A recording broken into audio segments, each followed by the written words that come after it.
আসসালামু আলাইকুম। আপনি কি চুল পড়া নিয়ে চিন্তিত বা চুল গজানোর জন্য কিছু কার্যকর উপায় খুঁজছেন? তাহলে আজকের ভিডিওটা আপনার জন্য।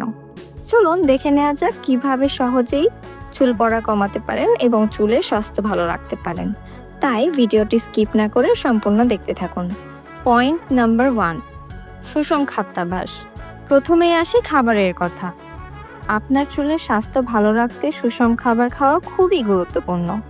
ডিম, মাছ, পালং শাক, বাদাম, অ্যালমন্ড, ক্যারট, স্যামন এবং চিয়া সিড এগুলো চুলের জন্য বেশ উপকারী।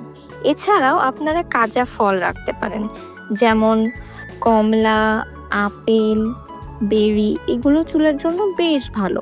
এগুলো আপনার খাবারের তালিকায় অন্তর্ভুক্ত করতে পারেন। এতে আপনার চুলও শক্তিশালী ও স্বাস্থ্যবান হবে।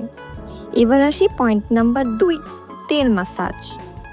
চুলের জন্য তেল মাসাজ অত্যন্ত গুরুত্বপূর্ণ। আপনি নারকেল তেল বা অলিভ অয়েল ব্যবহার করতে পারেন। সপ্তাহে 2 থেকে 3 বার তেল ম্যাসাজ করলে এটি চুল পড়া কমাতে এবং চুলের গোড়া মজবুত করতে সাহায্য করে। এবার আসি পয়েন্ট নাম্বার 3, প্রাকৃতিক চুল মাস্ক, যেটাকে আমরা বলে থাকি হেয়ার মাস্ক।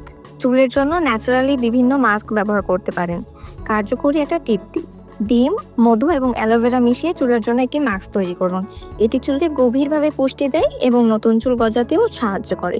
এটি কিন্তু খুব জরুরি। এবার আসি পয়েন্ট নাম্বার 4, স্ট্রেস মুক্ত জীবন। স্ট্রেস চুলের জন্য খুবই ক্ষতিকর, তাই কিছুটা সময় নিজের জন্য বের করুন। মেডিটেশন করুন কিংবা একটু হাঁটাহাঁটি করুন। স্ট্রেস কমলে আপনার চুল সহ আপনার শরীরের প্রত্যেকটা পার্টই থাকবে সুস্থ। এবং সর্বশেষ পয়েন্ট 5, ঘুম এবং বিশ্রাম। একটি গুরুত্বপূর্ণ বিষয় হলো পর্যাপ্ত ঘুম। প্রতিদিন 7-8 ঘন্টা ঘুমানোর চেষ্টা করুন, কারণ এটি আপনার চুলের স্বাস্থ্য পুনরুদ্ধারে সাহায্য করবে। শেষ কথা এটাই বলতে চাই, এগুলো হচ্ছে কিছু সহজ উপায় যা আপনাকে চুল পড়া কমাতে সাহায্য করবে এবং নতুন চুল গজাতে সাহায্য করতে পারে। তবে মনে রাখবেন, সঠিক সময় এবং নিয়মিত যত্নের মাধ্যমে চুলের স্বাস্থ্য ফিরে আসবে। এগুলো আপনি ঘরে বসে করতে পারবেন। এর জন্য পার্লারে যেয়ে কারি টাকা খরচ করার কোনো দরকার নেই। তাই যদি মনে হয় আমাদের ভিডিওটি আপনার উপকারে এসেছে, তাহলে একটি লাইক এবং একটি কমেন্ট করে আমাদের পাশে থাকবেন এবং এমনই আরও ভিডিও পেতে সাবস্ক্রাইব করুন আমাদের চ্যানেলকে। ধন্যবাদ।